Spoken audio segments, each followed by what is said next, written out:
Señoras, señores, gobernantes de países del mundo, me da mucho gusto comunicarme con ustedes con motivo del 75 aniversario de la Organización de Naciones Unidas. Represento a un gran país, a México,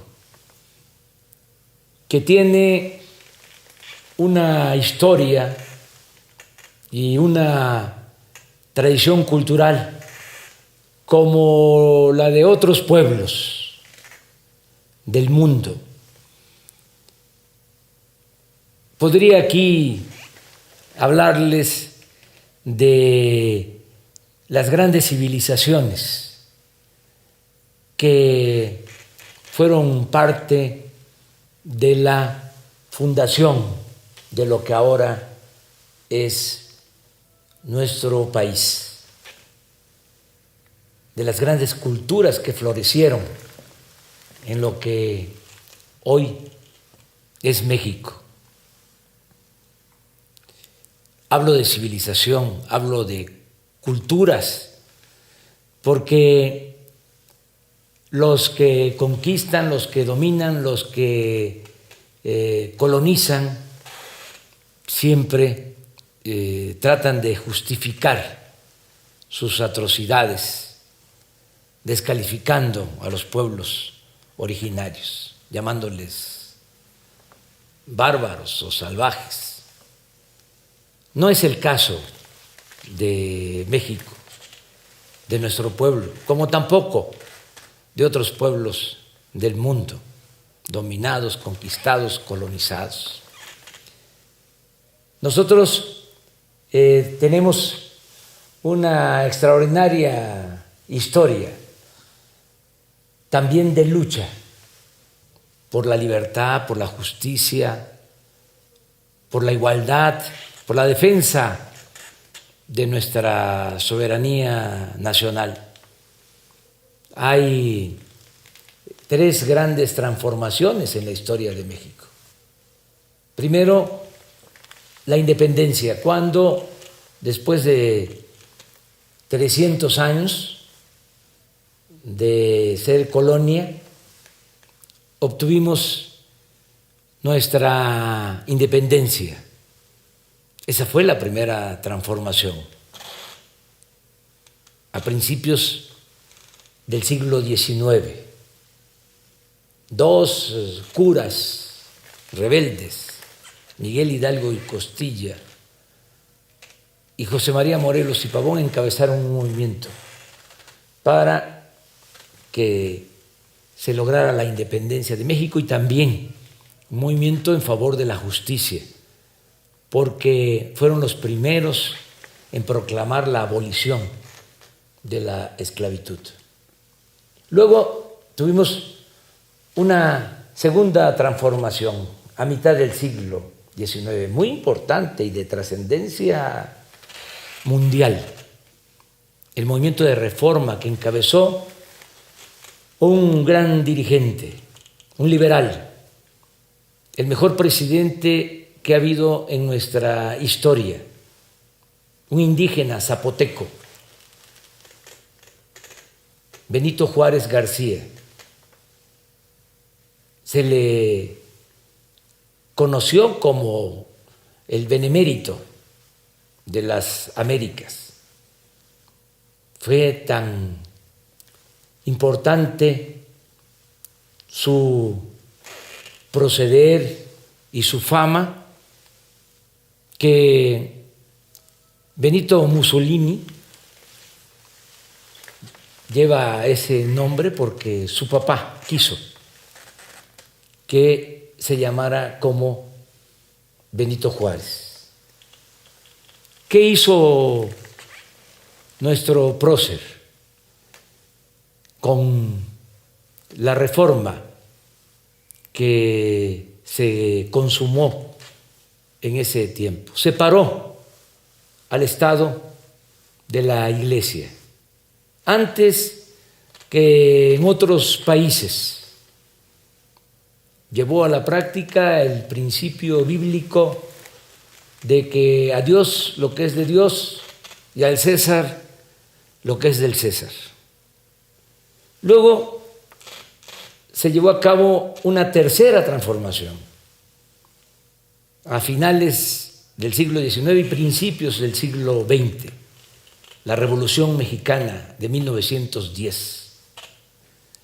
Se luchó por la democracia porque se padecía de una dictadura que se impuso durante 34 años.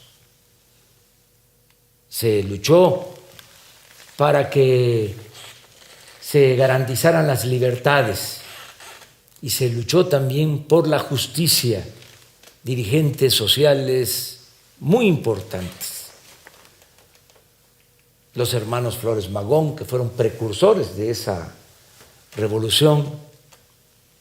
Desde luego, un hombre bueno, apóstol de la democracia, que fue asesinado cobardemente, Francisco I. Madero, y dirigentes sociales como Francisco Villa, un dirigente defensor de los campesinos, leal al pueblo, Emiliano Zapata.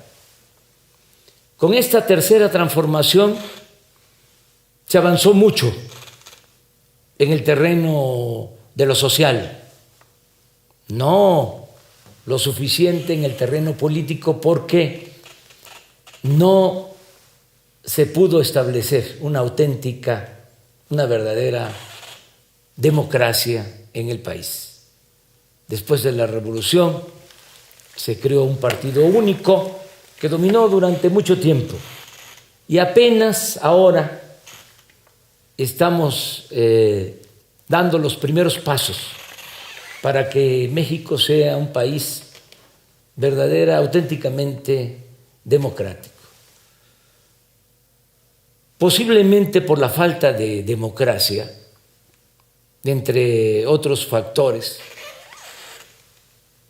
se fue echando a perder la vida pública en el país.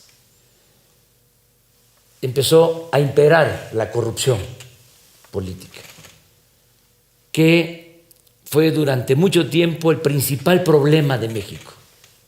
Nuestro país, con muchas riquezas naturales, que tiene buenas tierras para la producción agropecuaria, agua en abundancia, petróleo, minas y un pueblo bueno, noble, trabajador, poseedor, repito, de una herencia cultural milenaria, de donde dimana la vocación del pueblo por el trabajo, por la creatividad. Bueno, con todo y eso no podíamos avanzar por la corrupción que imperaba.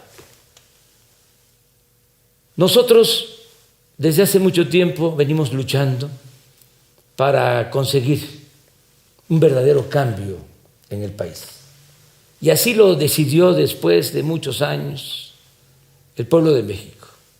Nos eligió y nos hemos propuesto llevar a cabo la cuarta transformación de la vida pública de nuestro país. Ya hablé de la independencia, de la reforma, de la revolución y ahora estamos empeñados, comprometidos en llevar a cabo la cuarta transformación de la vida pública del país, sin violencia, de manera pacífica. Y lo estamos logrando. A pesar de que estamos enfrentando dos crisis, como también se está padeciendo en otros países del mundo. Estamos enfrentando la pandemia del coronavirus, del COVID-19, esta enfermedad terrible. Y estamos enfrentando también lo que desató o produjo, originó esta pandemia, una crisis económica, como en otros países. Estamos enfrentando al mismo tiempo dos crisis, pero vamos saliendo. Estamos avanzando, enfrentando la pandemia. Hemos actuado con responsabilidad, nos han ayudado mucho los expertos, los científicos, los médicos, las enfermeras, los trabajadores de la salud, que se han entregado con humanismo a salvar vidas.